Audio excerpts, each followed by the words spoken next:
Good afternoon, everybody. Thank you for coming. My name is Conte. I'll be the moderator today for our producer perspective, scheduling, iterations, rendering, and delivering, utilizing the cloud. So today we have a group of panelists here. We have Ken Zorniak from Tangent Animation, President and CEO. We have Fredrik Lasalle from Pixomondo, VFX producer, and Graham Petty from Rocket Science, Operations Director. I'll let them give their intros as far as their backgrounds and kind of talk about that for a minute. Sure. So Graham Petty from Rocket Science. I'm the operations director there. I have a background in sort of mid-sized studios. I worked at Mr. X as the global ops director for a number of years and was the head of studio for Mr. X Montreal. And I'm also a professor now of law and negotiation at Sheridan College in Oakville. I'm Ken Zorniak from Tangent Animation. I've been at Tangent for 5 years. My partner Jeff and I kind of founded the company, and we've been doing kind of animated features since then. My past, I started Frantic Films years ago, and we did visual effects for about 10 years or so, and it was quite an interesting business. We had opened up offices in Winnipeg and Winnipeg, Vancouver, and Los Angeles. Cool. Hi, everybody. I'm Fredrik Lasalle. I've been in visual effects, animation, and games for 20 some odd years now.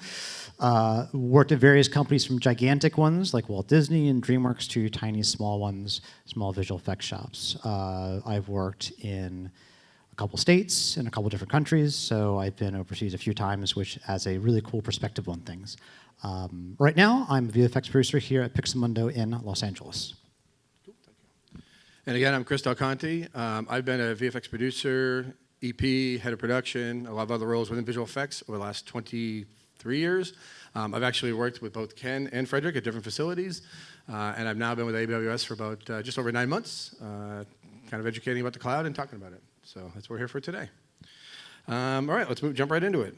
So basically, in this climate of high content demand, how do VFX facilities continue to improve processes, have the ability to take on more work, and also remain competitive in what is a global market where any financial or process edge can make or break a studio awarding work to your facility? So we're going to go through a couple of different topics today about that. I'm using my cue cards to make sure I hit all the details and info that I want to. So let's start talking about cloud adoption, because that's a big thing that a lot of people may or may not know about. For you guys in your facilities, what was your first touchstone to the cloud, and how was your company's path to getting workflows onto the cloud? I know we at AWS run things called POCs, which are proof of concepts to kind of help companies in the beginning stages of getting in the cloud, but I'd like to hear your examples and what you guys have, your entrance into the cloud. Let me start with Graham. Cool. Well, our previous experience with the cloud was on Zinc. That predates my arrival at Rocket Science, but I was there for the evolution of the AWS scenario, and actually was really well constructed. They do have a POC process. They help you work through all the kinks.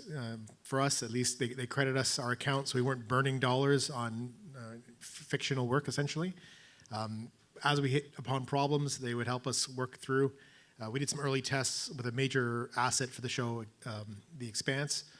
It's really the hero ship of the show, the Rocinante, and if it wasn't for the support we got from AWS, we definitely wouldn't have been able to figure it out. But yeah, from the beginning all the way through, they were able to help us, and it really paid off in the end. Well, we had a little kind of a, I guess our entry into the cloud was maybe not quite as glamorous in the sense that, we got to a point on the project where we realized we were going to need to kind of scale up, and we, made sure we kind of gave ourselves some lead time. But basically, we kind of were in the last about 6-8 months of production, and we started kind of transitioning to the cloud and getting ready and moving stuff up. And it was we wanted to start rendering right away and kind of start moving very quickly. And it was an interesting process because certainly we basically used the snowball, ingested, had all of our stuff kind of sent up there and started kind of rolling right away. And it's not, the cloud certainly seems very easy kind of concept to kind of do, but, when it comes to the setup, it can be a bit of a challenge. And that's certainly where, we needed to kind of lean on kind of the Thinkbox guys to get us up and running, making sure that kind of our data was in the right spot, making sure we got all the instances we needed. And, certainly when we were kind of down to the crunch time at the end of the show, we did all the rendering, they were constantly kind of turning up the dial, putting new cuts of software onto AWS to make sure that we were getting serviced in our time of need to get the show done, and it was invaluable to kind of get that going, and that was I think once we got a chance to kind of get onto the cloud and see what it could actually do, you start to see what the potentials are. So. Yeah, I think with us, we are, Pixomondo, we're just growing, and we need to be ready for when that thing hits. So reached out to AWS and thinking, what is the future? And our future is the cloud, and getting that the ability to render huge amounts of data very quickly is important to us. So again, same thing with these gentlemen, having your team there to help us go through the process. And sure, it's a bit stumbling along the way, but once you get there, we're all set up and good to go. Yeah, and I'll say definitely on the PLC side, I actually helped run the Pixomondo one. So, I mean, AWS is definitely, concerned about facilities, getting in the cloud and understanding it all, but definitely the customer obsession part of it, of just making sure you guys understand how it works and getting it wired for your own specific needs, because obviously every facility is different, every workflow is different. So that's definitely one of the things that AWS is really good at making sure you guys understand and can jump in when you need to manage shows. Let's talk about resource management, because obviously in the past, having worked at facilities myself and run shows and delivered for clients, you always have limited resources on trying to get things done, and there's always that potential of having to throw everybody and everything at one show that particular week to get it out the door and kind of do a all hands on deck kind of philosophy. Do you guys see that it's kind of changing now that you have the cloud as a release valve as far as being able to get the work done in the time frame you have? Yeah, go ahead. It certainly gives you new options of dealing with problems and scaling, both from, like I said, we started primarily just rendering and kind of like, getting our feet wet and getting that type of the work done. But, as we've now see what the potential is, we want to move to kind of virtual workstations, and we're building a whole brand new system into the cloud. Our whole pipeline is going to be cloud driven. And, I think that is going to be the ultimate ability for us to be able to kind of dynamically allocate resources, not just compute resources, but also people, because they'll be able to access data different ways. They'll be able to review material. They'll be able to share information about projects and keep things kind of rolling and on track. Because it's critical. Just it's not only critical to have the hardware and the resources you need to get the show done, but it's also making sure that your crew can actually work as effectively as possible. Yeah, just to mention it, obviously, besides just the rendering part of it, having virtual workstations that you can turn on and turn off literally within minutes once you're wired for it is definitely another benefit of being able to use cloud. Yeah, I'll say that. I mean, the size and the scope of the shows, I'm just talking about episodics for a second, is just growing by leaps and bounds in the past 3 to 5 years. The Game of Thrones effect has taken hold everywhere. So, for instance, we'll work on a show and we're puttering along at 30, 40 shots, and all of a sudden say, oh, well, this episode's 200 shots. Orville. And so those things you can't really plan for, and we're at a facility where we're running multiple shows at the same time, and you can't just shift everybody over. So having the cloud architecture as your backup just makes life, you can rest a little bit more at night, because you're not worried about, okay, I can't steal from this other show, can't steal from Peter to pay Paul all the time, because it will catch up to you. And I would say for us on the sort of human level, having the cloud allowed us to generate more shots more quickly. We got more iterations out of our same artists. Allowed them to get further with each shot, get quicker approvals, in fact, and implement client notes a lot faster. So overall, the efficiency on the floor got much better. So very cool. Let's talk about security for a second, because that always seems to come up when you're talking about cloud and understanding just what it entails to actually utilize the cloud, and the studios, being conscious of security. It's a topic that comes up frequently, and obviously in the last couple of years, I think the perception of what the cloud is and the security that's involved has changed a lot. And as the studios need to utilize the cloud and be, having more capacity, the studios are starting to be open to that. What are you guys finding as far as security on your side, as far as what the studios are thinking? Because obviously AWS is leading the way with TPN and being able to have things secure for the studios and for you guys to actually manage the work and do it, in that way. I would say you guys have done a lot of work in this industry on getting that approval from the MPAA and Disney and others. For a long time, and I did the security at most of the facilities I've been at, there was a lot of skepticism about what the cloud was all about. What do you mean the data's going off-site? What does that look like? I mean, I can guarantee you AWS has way more engineers than I do on my staff. So, I mean, it's kind of a weird thing to worry about. But now those doubts are gone, essentially, and people understand it. They know what it's all about, and it's made it a pretty easy sell. Because for me, that was a long time sort of a break on embracing the cloud as a solution. It was just the fact that it was going to disqualify us from a lot of key vendors that required, MPA level security. Yeah, and I think from building on what kind of AWS is able to deliver on security, when we're developing our own platform right now, we're able to kind of build in all the MPA requirements into that off of AWS. And I think, for clients and studios that we're going to be working with, it's just that, it almost seems like a fail-safe that you have that built into it, as opposed to your own studio where someone could hack in or have a disaffected employee that can kind of upset the apple cart for you. So. I mean, briefly, I think the cloud is where outsourcing was 10 years ago, when studios are like, oh, you're sending that to where? What country? What? I don't. So, the fact that, you guys have done a lot of groundwork to kind of get the security in place, now the studios don't really question that anymore. Yeah, it's no longer a blocker, really, to call out. So. Right, and it's no longer an unknown. Again, like outsourcing was what they didn't understand. Now it's normal, Right, got it. As far as the cloud, and as you mentioned earlier with the artist and iterations, obviously VFX is an iterative business, and really just trying to get the client to stay final on a shot is always the challenge, and obviously that restricts kind of the creative side of things at times.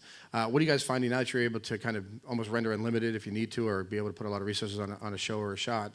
Are you guys finding the artists are kind of freed up and being able to manage that a lot better and be happier about that? I mean, that's always, that resource is always a challenge for, you want your artists to, you're paying them to be artistic, but yet they're limited by the bandwidth.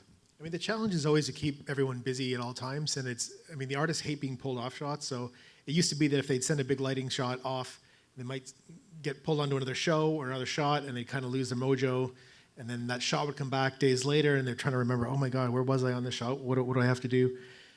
Now, because the shots are coming back more quickly, people don't have to kind of lose their mojo. They can keep going. They know where they left off, and it actually makes their individual work a lot better, which when you spread that out across a group, the whole team gets more effective. Well, I think it also helps to boost morale too, and that's like, when you're on a heavy show and you're trying to get stuff done, it just, for artists to be able to come back to their desk and pick up that same shot again, and not have to wait forever for it, it just, or if they know they make a mistake, they're not going to have to wait another week to get it back again. I think it just helps those kind of tough times kind of roll a little bit smoother, and I think keeps people motivated, and then go see it in the screening room and it gets them excited about what they're working on. Yeah.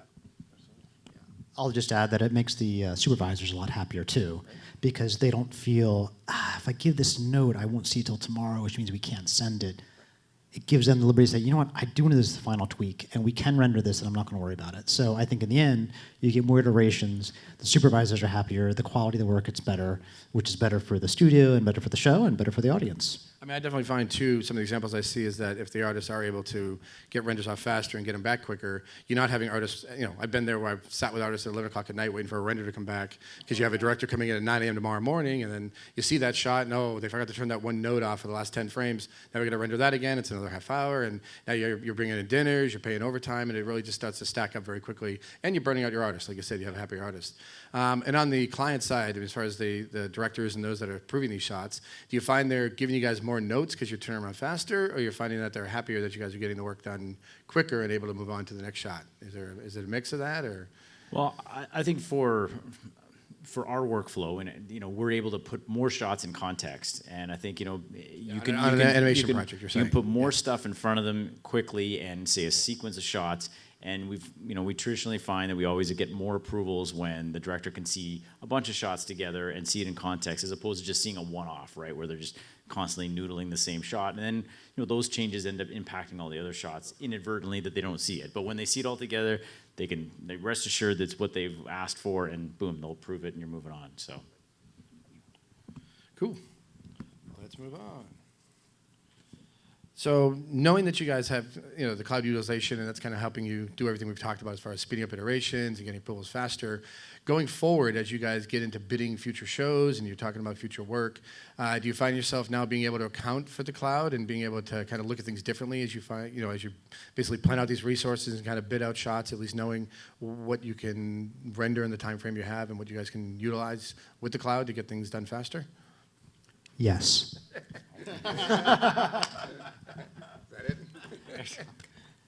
Well, for us, I think it's the untold part of one of the things that often gets ignored about with the cloud is to how it impacts, both the bidding and the financing of projects as well too, and certainly when it comes to just the raw render, it becomes a negotiable item now on bids and that. So you're able to kind of pass that, kind of decide how you're going to address that cost. It also helps to establish what those quality metrics are, because if you coming back on a change order and they want to have this amount of extra stuff on there, you can say, well, you can have it back. We could add more rendering budget to it, and they're able to get it back, and they see the transparency. Whereas in the past, render farms are kind of it was kind of like a questionable area of cost. Like, it's there, you have to add to it, and you sometimes have to overexpand to just address a current show, because there's no way you can amortize or have all the equipment you need to get a show done. But now with the cloud, you're able to kind of scale it, and you can charge it back to your client.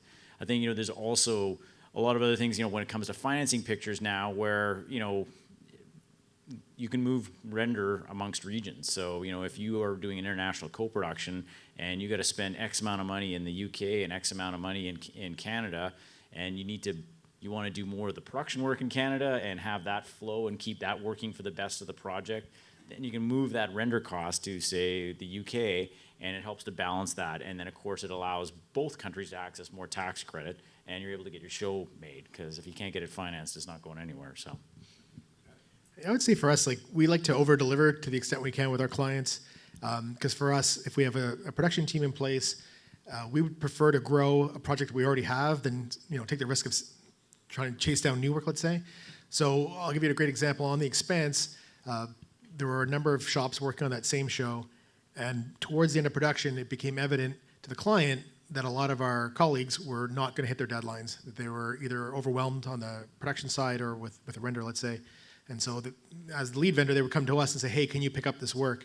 And if we had a finite pool of render, we would have had to say no. But in our case, the AWS allowed us to pick up really 20% extra work on that project, which for us was about $1 million.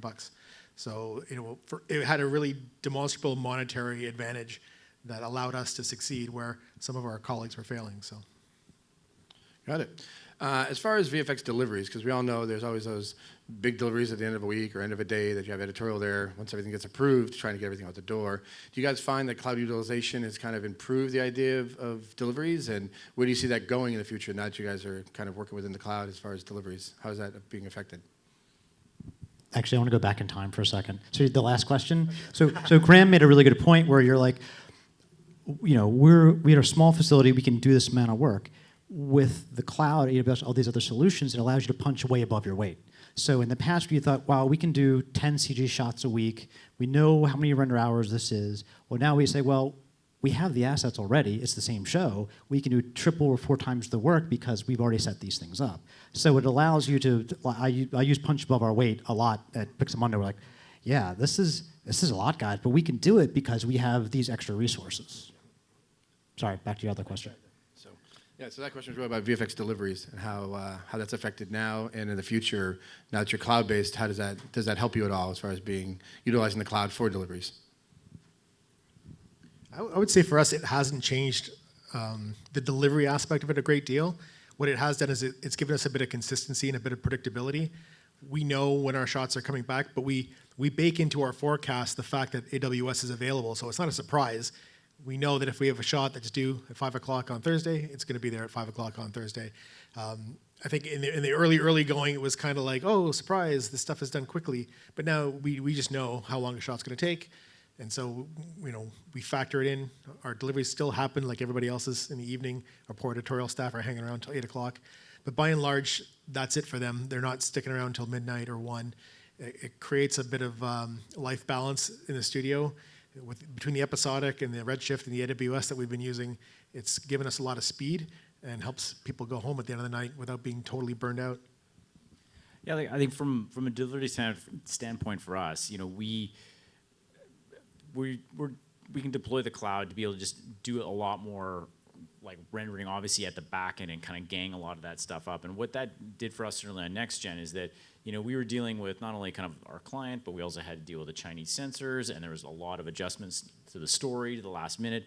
And we wanted to be able to leave kind of I call it the creative gate open for the directors and the producers to be able to make those changes to the very last minute and make those last minute tweaks and not have it upset everything. And then basically we just got to the kind of the very tail end of it, and then we just hit render, and it was all kind of gone, going forward. And for us also, we got to often do kind of stereoscopic versions of shows as well too. So you can gang those shots up now with your mono shots as they're coming out the pipeline, and it's not like it's going to put extra load on your farm. It's just more resources that often is all part of the budget. You're negotiating that up front, so it's all kind of transparent. You can see what those costs are in that. So.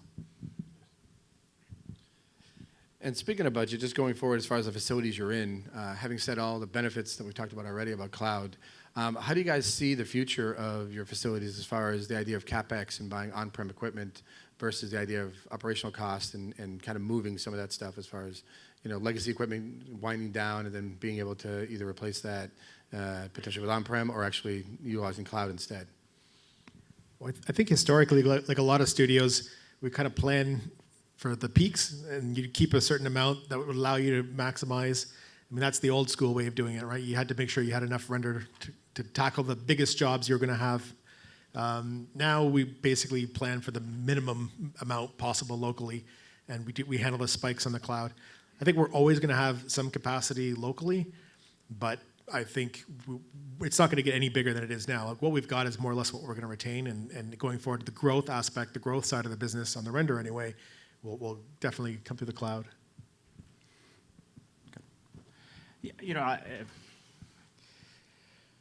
I guess for our business, like we've also actually just started to look at basically what happens if we just kind of like sold off everything and just went for it and took tax loss and just kind of rolled with it, because at this point it just looking at how much we used in downtimes in between projects, I think you have that false sense that you're using your compute all the time, and you're really not using your on-prem stuff all the time. It's handy to have, and certainly that when you're at a certain utilization percentage, that's when kind of on-prem kind of 100% works. But I think people don't really, they think it's being used all the time for stuff, but often it's maybe used for renders you would never really launch anyway, just because it's sitting there. So why even bother kind of spinning it up? And if you don't have it, you don't tend to use it. But when you need it, and you need it in large amounts, you can go to your AWS. If you're in the cloud, you just go to AWS and spin up everything that you need and put it all into, say, a month or a deadline that you specifically need it for.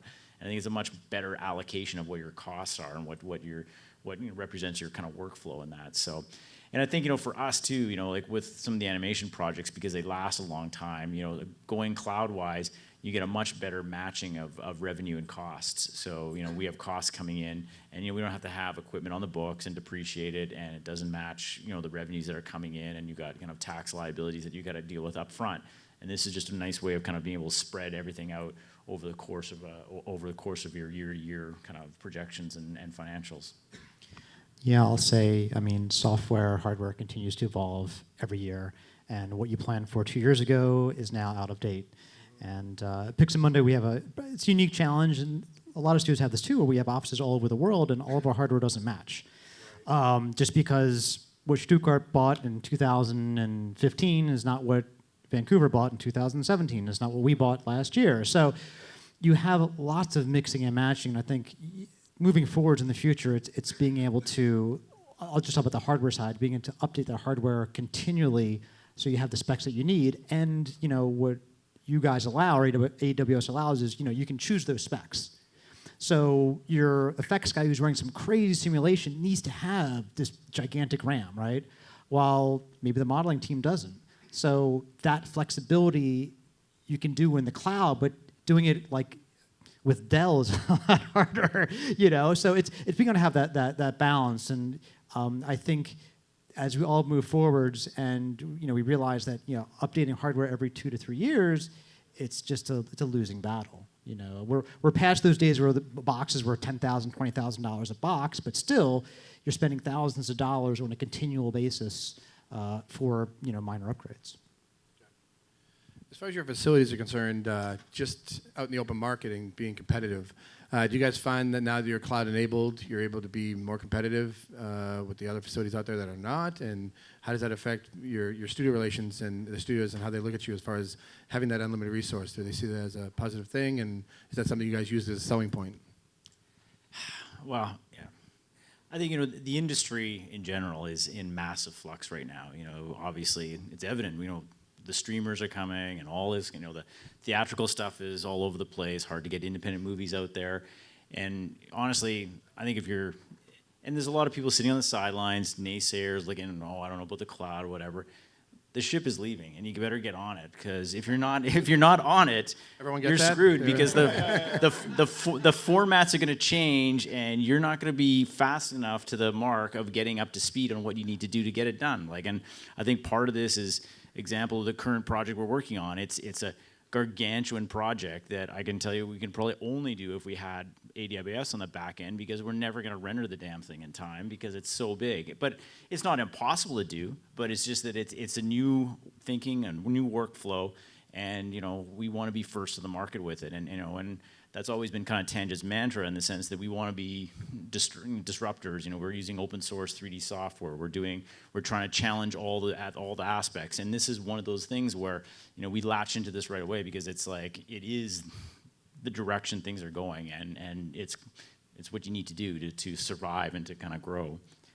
I'll say that 15 years ago, when I started at Sony ImageWorks here in Culver City, like the first day, they walked me through that server room, and you just saw racks and racks and racks of equipment. And whenever we did a tour, or some director was there, like, oh, let's come by and show you all this cool stuff. Well, the times have changed. Studios have changed, directors have changed. Nobody's impressed by that kind of front-facing side of things anymore. Now it's more about, literally, what can you do? And if you're working out of a warehouse out of cardboard boxes, nobody cares. So in that sense, like having these gigantic farms and these cool servers, well, it's a different world, and that's LA of the 90s and 2000s is long gone.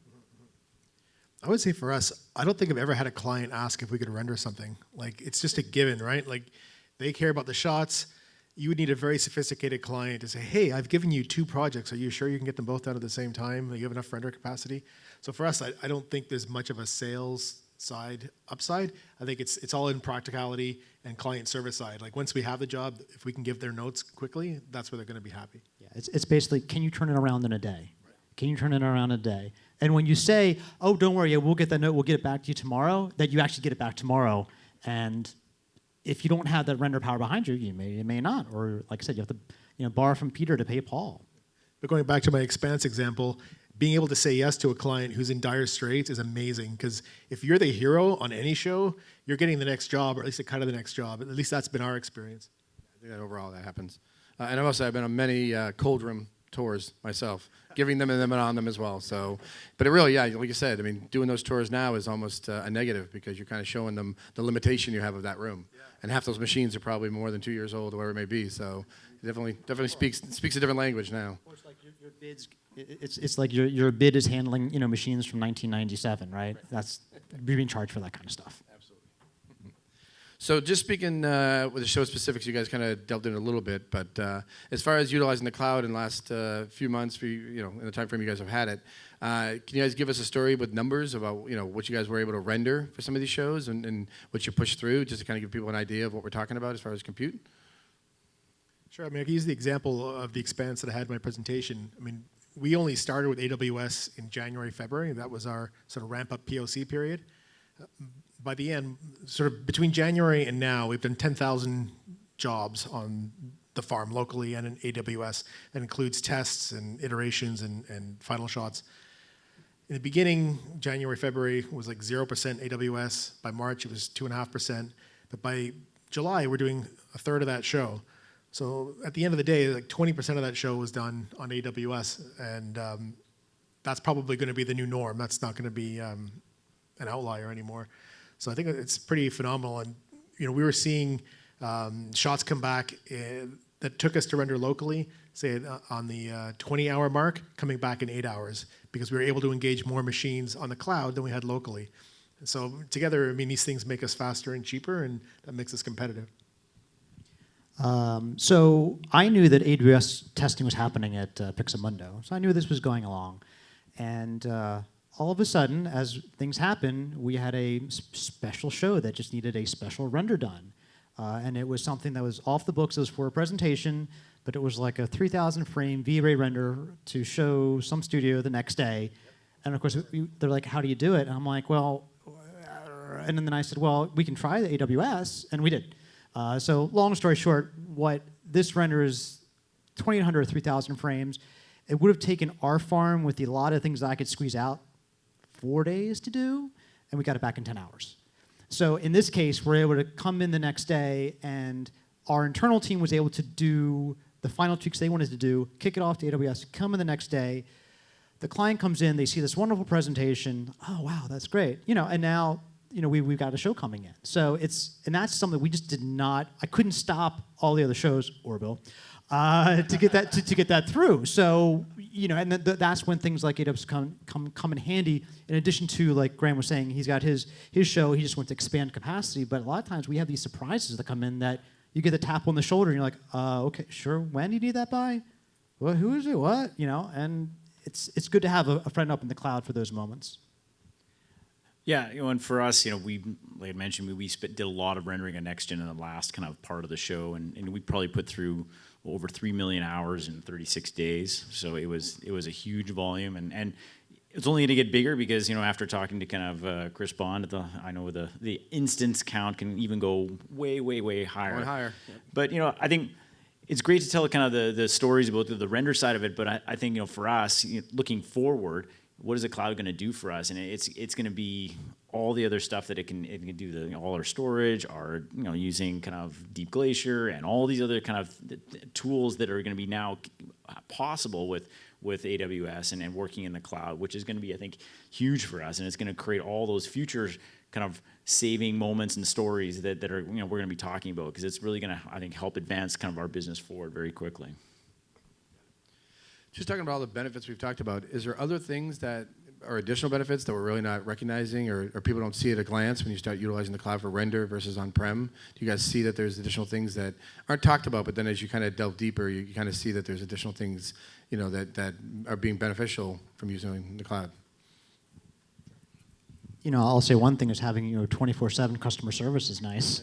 Where we have we have limited pipeline, limited render wranglers, and these shows today they run 24/7. So having those people there that can call, that can monitor, that can restart, that can stop a frame, that's a great advantage. And it saves your personnel, your on-premises team from being 24/7, which is great. And for us, the benefits are kind of physical. If we were going to expand our render footprint, we would need a bigger server room, which erodes our artist space. It requires more power, which is very expensive. Requires more cooling, also expensive. We need to engage our landlord to do approvals, get the city to come in and approve all this construction, because it would be pretty fundamental to the building. The time and money required for that is just way out of line with the benefit for a few more blades. So for us, that's a big savings too. We don't have to worry about any of that stuff. We can engage the cloud, and it's almost like having an infinitely sized server room. And not to be lazy, but we went back to using our on-prem stuff after next gen for some from tests and work, and of course we spin up all the machines, and the Freon emptied out of our air conditioning system, and I was like, for son of a gun, I got to start this damn thing again. I got to call the guy on a Friday night to come in and patch this thing up so we can get this rendered over the weekend. And I goes, this is a massive pain in the ass, and it's just like, why is it always a Friday night too? It's always on the weekend, and it's so I think it's those soft benefits and also those costs that you don't recognize that you have for on-prem that really just go away when you don't have that, and you have the reliability of being able just to get something done.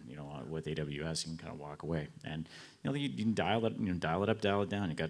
You can wait till Monday to get it back. Well, just don't put as many machines on it or whatever. So you can just adjust it, and that's it's a huge opportunity there. So. Yeah, I mean, I'll real briefly. So when I was working in New York, we just did not have the money to put in any machines. So we all worked virtually because there was just no money, no space. Because that market, rents are just so crazy high. Yeah. We just couldn't do it. It wasn't feasible. And a lot of the studios that are in kind of city centers, they just can't afford that extra space. Let alone again, the extra power and the air conditioning and Mr. Freon coming by, it's a lot. So Ken, you mentioned going back to your old farm, when you had the time to and you weren't crunched. As far as like instance type and being able to utilize AWS's cloud and the updating they do all the time, the different instance levels they have, How does that compare to, say, your on-prem farms and the idea of being able to utilize different machines that are available on AWS? Yeah, sorry, I forgot about that benefit, and that's another bonus too, because when you're trying to solve shots and it's just like your hardware profile doesn't match what the needs are for the shots, and your drives are going into swap, and it's taken forever to get the render out there. With AWS, you just go, okay, well, let's just try this on 5 machines, and we'll go super big, allocation of RAM or lots of cores and stuff like that, and see what kind of variance. And you can do those experiments and tests, and that also helps you get that out the door, because we did use quite a mix of equipment on next gen, just because there's groups of shots that had specific attributes that were intensive on memory or intensive on cores and we were able to kind of like adjust that, and that's also part of the variables that you have to be able to kind of get stuff through. And we try to build flexibility into our farm when we were building on-prem, and building, maybe buying a motherboard that's got extra space for RAM or something just in case you need it, but it's too expensive to buy now, and you wait. Well, you don't have to worry about that. You can just kind of like just say, okay, I want this machine now. I'll try it. Doesn't work. Go on to the next one. And talk to Bobo, get the cost analysis sheet that he has, and trying to figure out where that cutoff point is, and yeah. Bobo is one of our solution architects at AWS, just so you know, Thinkbox. I'll mention one other thing. So, in the past couple of years, we've gone from 2K to 4K. And then Pixomondo also does a bit of work in themed entertainment. Themed entertainment's got 6K and 8K. And there's just no way that we're going to say, oh, we'll render these 8K frames in our local farm. It's just not possible. And financially, space-wise, there's no way to plan that out. So, in that sense, like the cloud is our only option. Because, when you're doing an image that's 50 foot by 30 feet, it's just gigantic, It's like rendering those marketing posters. Yeah. So as far as workflows, and we've talked a lot today about the different aspects you guys have kind of built on top of what you already had. If you had to start a studio today, what would your workflow be as far as equipment and infrastructure? What would you look at for the future of people wanting to start VFX facilities? I would start with the cloud, everything. I mean, the barriers to entry right now are the lowest they've ever been. And now that the security thing is kind of resolved, I feel like kind of sky's the limit. If you have a small group of artists, you can almost start your own studio relatively affordably in comparison to the way it used to be. I mean, you don't need to invest in switches and servers and the whole 9 yards. With a very small footprint, you can have a studio that's functioning and leverage the storage and leverage the render of AWS and sort of really kind of be competitive right off the bat. Well, certainly with our Loop platform now, we can just I would never buy any machines. I'd just be buying 0 clients and going straight and finding where the DC is in the city for Amazon and making sure that we're as close to that as possible. But if anything, that's part of the thing, is that you probably influence your real estate choices and where you're kind of going. Because I know Untold Studios has a very interesting scenario in London where they just basically didn't go into Soho. They went to a non-traditional area that had different rent costs. But the benefit was that you were right on top of Amazon, direct connect point, and that was advantageous for them building a virtual studio. And I think that's something certainly we would be looking for if we were to start up again, is that we would make sure that we're very close to kind of that core connection and make sure that we can get those latency times down so that we can kind of keep all that hardware out of our office. Yeah, all I would echo is that it's, now that the cloud is established, there are providers you can talk to early on while you're either starting a new studio or building a new studio, and start to factor that in, where before you would say, okay, what are our hardware costs? How many artists do we have? How many machines do we have? How many monitors? Well, now, you basically can split that out as what are our direct hardware costs for on-site, what do we physically need cash for this moment, and what is the cash that we need, per usage, when actually the shows actually come in, when you actually have to do the work, versus, again, the machines sitting around being not used on the weekends, or you have a set of blades they're sucking up power that nobody's using. So, starting to factor that in the very, very beginning, even before you, sign the lease, so to speak. And do you guys find that having basically the CapEx become OpEx and become more of a user-based model works a lot more beneficially for you guys on the show side, as far as obviously budgeting, but also schedule and just the output of the shows? Yeah, I think it's just going to be, it takes some of that risk out of the business, right? When you're kind of putting millions down for equipment as opposed to just buying it as you go, or just having the client pay for it as part of the production of their project. And it's a great scenario to be able to get that CapEx out of your system and just strictly go to operating expenses. I think as Ken said earlier, you get your cost to line up with your revenue, and it's way better, right? You're only paying, if it's a pay-as-you-go kind of model, then you know you've got revenue because you're doing work. You know, and just thinking the amount of times that I've moved offices over my career, the amount of times that artists have moved from spot to spot to spot, you know, not being linked to something physical that you physically have to move, unplug, move around, redo. I mean, you've gone through moves, you know how it is. You're down for a week and a half trying to figure things out. So having the flexibility of like, gosh, I need 10 more guys. Okay, well, we can just rent on the 12th floor and we'll just put people there. We're up and running, you know, without having to, okay, how do we patch this in? How do we do this? What, you know, another switch, another blade, another da-da-da-da. So it's like, it adds you a lot more ability to be flexible for like those, again, if a show come in, they have extra work, yeah, we can do it. We need to hire more bodies, but we don't need to actually get more machines, you know, which is conceptually, okay, that's a good idea. And just to speak for, we talked a lot about, you know, rendering and a lot of benefits of that. As far as like virtual workstations, I mean, in the past, you know, you always have this great Houdini guy that lives in Nebraska and doesn't want to move, and, you know, trying to utilize him on a show has always been the most difficult thing, moving him or put him up temporarily.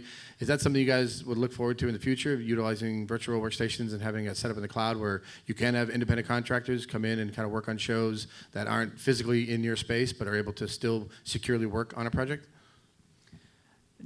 That'll be a huge advantage, you know, and I think part of it is being able to kind of like access talents in different markets, you know, certainly in Canada, being able to access different, you know, even accessing people in different provinces. Yeah, there's different tax credit profiles, but, you know, you're hitting into, everyone's up against capacity issues in different marketplaces. And, you know, if you're able to find someone to help you out for 3-4 weeks in between their 2 jobs in Vancouver, and they can just do it from their house in Vancouver, you all of a sudden starting to add capacity to the whole system, and you're able to take advantage of that. And you wouldn't be able to do that if you're going to send them a bunch of files and wait for it to come back. And you can do it, but it's not, you know, also as secure. You're going to be running into security issues. So it gives you that opportunity to kind of tap into those and get other people who are, you know, maybe wanting to contribute to your project but can't, say, fully commit, but they can do some part-time work and they can do it on the side in the evenings or something. So it helps to extract, I think, more capacity out of the existing market that is pretty saturated. So.